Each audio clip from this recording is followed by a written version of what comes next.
Well, hello. Welcome back to the Focused on Infinity Hour, more or less.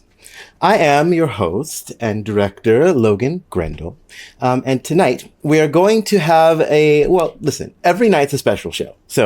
But since it is the end of the year and it's that special time in between Christmas and New Year's when no one knows what's going on and everyone is just bewildered and full of cheese and holiday meats, we're just trying to figure shit out, right? And we're doing that globally, but especially right now. It's always funny to me that the holiday season falls during Capricorn season when it's supposed to be like, really focused and folk oriented.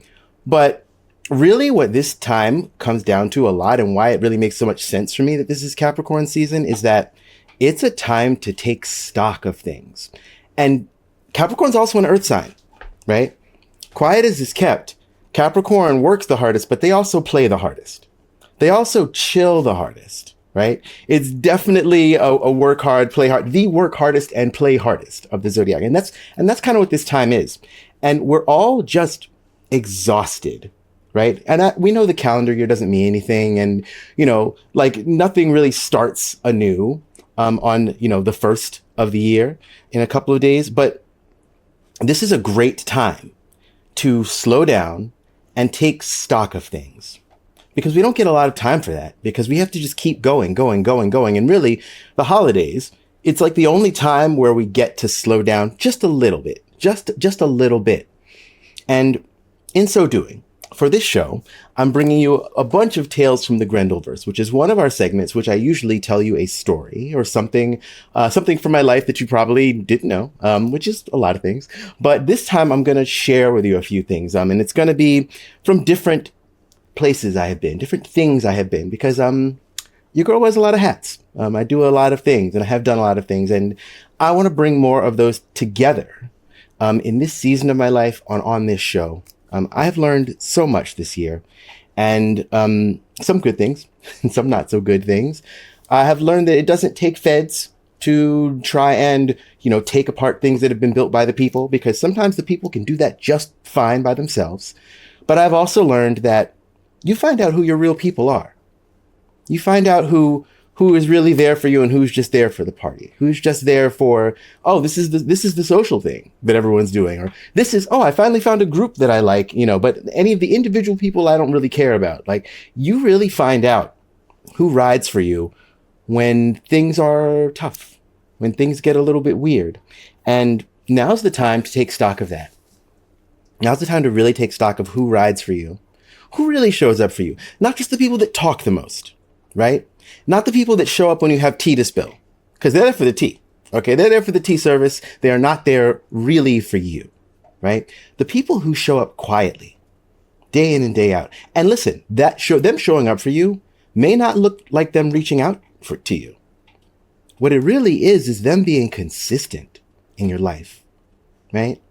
They may be the person who is the least squishy, the least emotional, the least affectionate, but you know that you never have to worry about where their loyalties lie, if they really fuck with you or not. You just don't have to worry about it. And that kind of safety, that kind of closeness, that kind of comfort brings about a kind of emotional satiety that no amount of excitement or novelty or anything will ever do.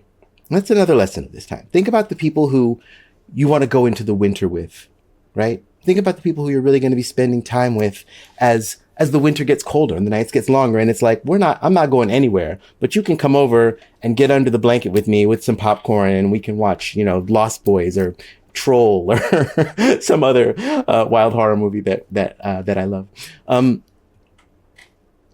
Another thing, this isn't a current political thing, but it's something that I have been thinking about. I saw a video that reminded me of this story, and it's the story of a missionary named John who went to a place called North Sentinel Island.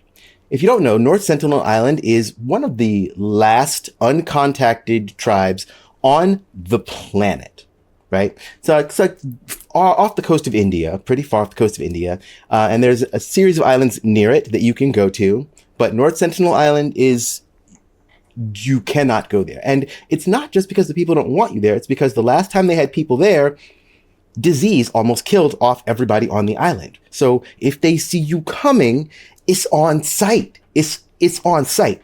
And everybody knows this. The Indian government knows this. The American government knows this. But this missionary, John, was so set on his mission to bring white Jesus to them. It's like, you know what? They have to hear about this. They have to know about this. And like, I was going to say no shade to John, but definitely shade to John too. But the entire edifice of America is built on this notion that we know better, right? We have taken Western hegemony and made it into a special variety with American characteristics. And that's essentially what we're doing the world over, right? And what happened to John is that he lied to the governments and said he wasn't going anywhere near North Central Island. He was going to go to the other one that you're allowed to go to. Then when he got there, he said, I want to go to the one I'm not allowed to go to. And they were like, well, we don't want to do this because you're not supposed to go there and it's illegal. But he offered them money and they were like, well, I like money. So, they let him get close. And as they got close, the people were like, back the fuck up. I mean, obviously they didn't say that. They just made gestures from, the shore far away, and he left. And then he came back. He wouldn't take no for an answer. And he went back. And then final time he went back, he got turned into a pincushion with a bunch of North Sentinelese arrows. And he had it coming, right? At a certain point, you can't give people what they don't want, especially when you giving that to them is actually, first of all, only for you and your notion of things. And also is so callous that you literally don't care if you give these people some disease that they're not ready for, right? And while, lest we, try and put this all on a white supremacist government or on whatever, like we're all Americans. And there are ways that we are all doing that, right? I'm thinking of AI right now. I'm thinking of the fact that, and look, just hear me out. And I know that there are exceptions, and I'm going to mention them. Hear me out. We should be appalled by single-use plastics. Think about it. We should be appalled by something we're going to use for how many seconds, how many minutes, that is going to be floating around in the ocean on the only planet we know we have forever. That idea should be appalling to us. And of course, these should be available for people with disabilities, for, there are reasons that these things should be available, but that's the thing. When you have something that is for a small group of people who needs it, then the rest of us not using it means that it's not a strain. It's okay, right? Because we're not supposed to not use things. The earth is not there to be left alone entirely. We can change it. We can do things to it, but we have to know where the lines are, and we don't. And we don't, right? How many of you have an Alexa, where you literally are inviting the state into your home to listen to everything that you say at all times? Is that not terrifying to y'all? And do you not see how that is part of it? And the first thing people will say is like, well, individual actions, it's all about the government. It's all about the big systems. We are the system. We are the engine of the system, right? We are allowing Alexa to be in our homes. We are allowing the Ring cameras to map out every neighborhood, right? Take stock in this time of what needs to be done, who shows up for you, and who you show up for. Are you actually every day showing up for the world you want? For the person that you intend to be? Are you? Are you actually showing up for the people in your community? Are you supporting your friends in their endeavors? Think about it.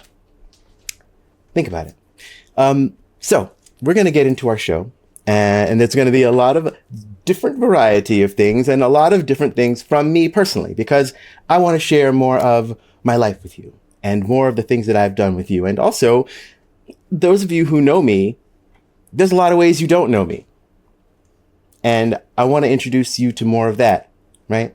Because what else can we do but share ourselves with each other And this is my way of doing that. Now that I've taken back a lot of my energy from some of my other projects, because they are often running on their own, and, that's a whole different story. But this is a labor of love by me, and of course our excellent producer Mistrix, and of course our excellent contributors Alice Pope of Alice Pope Astrology, and Worm, our animator, and we're going to have Dick Swagger, who's not on this week, but we're going to have some regulars, and it's just going to be, this is just something that we're going to keep on bringing to you. So without further ado, let's start off with our first segment. Mistrix, kick us off.